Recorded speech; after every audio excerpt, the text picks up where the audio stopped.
Hey, welcome back. I'm Jason Hardy with Elite Barbecue Smokers. Today I'm going to show you the techniques and the recipes to take this chuck eye round, aka Poorman prime rib. It's probably the toughest cut of beef there is, and turn into something absolutely spectacular. The whole process from start to finish. So that being stated, let's get to prepping so we can get to cooking. So come on. So what we're going to do, we're going to trim this up a little bit. Well, this silver skin we see right here, I don't care how much you cook it, it's going to always be tough. So I'm going to take it right out of this. I've taken out the pack and I kind of let it just drain a little bit. But it's a one big chunk of meat. On the back side right here, we're gonna have some fat cap. We don't want to touch this fat cap. We want to leave it all we can right here. Right here, it's been pulled off a little bit when it was butchered. But all I can leave on here, I want to leave it because this is a very lean piece of meat, and I want to have this little bit of fat in there and give it some flavor to it. But right here on this side right here, we got a little bit of silver skin right here. I'm gonna cut this right here off. Just kind of find what I've got in here. So that's a lot of meat right here. And this whole meat right here, I think costs 20 bucks. So this is probably the cheapest piece of meat there is on beef. That's also the toughest. Come right here on this side, take it right here, I'm gonna cut this one here off. So if I pull a little bit of the meat off to get the silver skin going, it ain't gonna really affect it that much. So this is one of the pieces of meat that's constantly used right here. It's gonna always be used, and therefore it's gonna always tend to be a tougher cut of meat. What I'm trying to do is just get any of that the thick silver skin off. Where it's thin at, I'm not necessarily that much worried about. Where it's thick at right here, I want to make sure I get that going. So now what I'm going to start doing, I'm going to start salt brining this. That way I can let it salt brine for 24 hours. That gives me a little bit better chance to kind of get a little bit tenderer. Salt brine is pretty simple. Kosher salt. We got some kosher salt right here. I'm going to take it, I'm going to coat this pretty heavy because this is a big piece of meat. Because the lean of it is, the salt is going to penetrate down to that meat and go down deep into it. So just getting the board right here, getting it all, make sure all my exposed parts are done. This salt's gonna go on the back side where the fat cap is. It's not gonna penetrate that fat cap. But we've already seen that and proven that. The salt will penetrate the meat, but it won't penetrate that fat. These cutting boards I get right here, I get them online from Atlanta Barbecue Store. You see me use these things, but these right here are a godsend for cleanup. They truly are, it makes it really nice. So that's something to check out. I have a link down below, Atlanta Barbecue Store. And usually all my products I use here, you can get from them. So I'm gonna take this right now, I'm gonna wrap this in cellophane. So I'm gonna put this in the refrigerator, I'm gonna let this here rest for 24 hours. So as you can see here, we just took this beef, this here eye round out of the refrigerator. It's been marinating in the salt brine for 24 hours. We're gonna unwrap it and see what the salt brine's done to it, and then start seasoning it up so we get ready to start sous videing it. And you can see right here, you can see where the salt has gotten down into the meat. Really nice. It's a really good penetration into the meat. You can see there were a couple spots was on the fat right here. It really hadn't penetrated into it.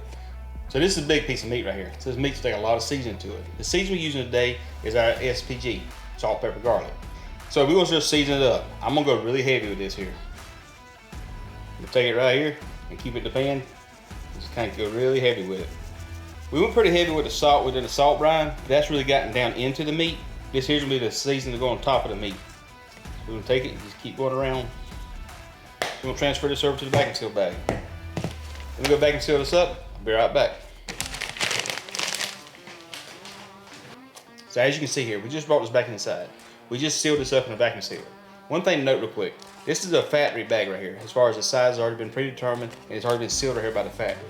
So this side here, we put it in here, the first seal we got right here, we vacuum sealed it out. But I always do a second seal because I'm gonna sous vide this for 24 hours. I want to always have a second seal, just kind of a safeguard. It's something I do. It's not a bad habit to get into. So now I'm gonna put this in a pot here and add water to it and we start sous videing it. I'm gonna set this here for 130 degrees. And I'm gonna do this for 24 hours. So as you can see right here, we just took it out to sous vide. It's sous vide for 24 hours. Now I'm gonna take it and put my Rectec at 450 degrees, about 15 minutes. I wanna get the color on the outside of it. So let's get on the Rectec. Let's get to cooking. I'm ready to taste this bad boy.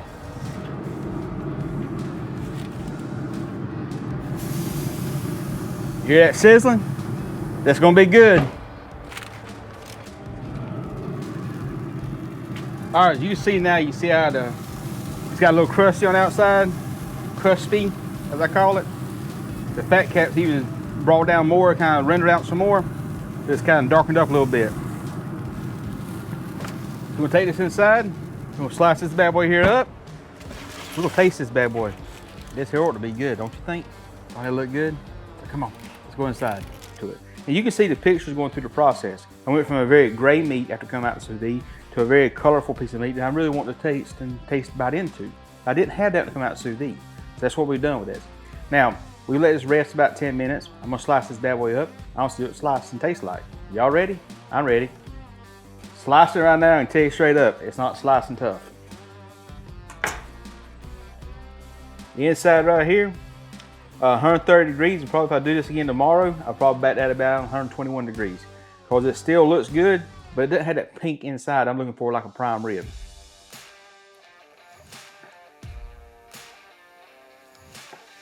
It's not slicing tough at all. Slicing really nice and tender. Come right here, a little bit of tug to it, not too bad. For a piece of meat that's this tough historically, I can already tell you right now, the pull test is good on it. Jesus, have mercy.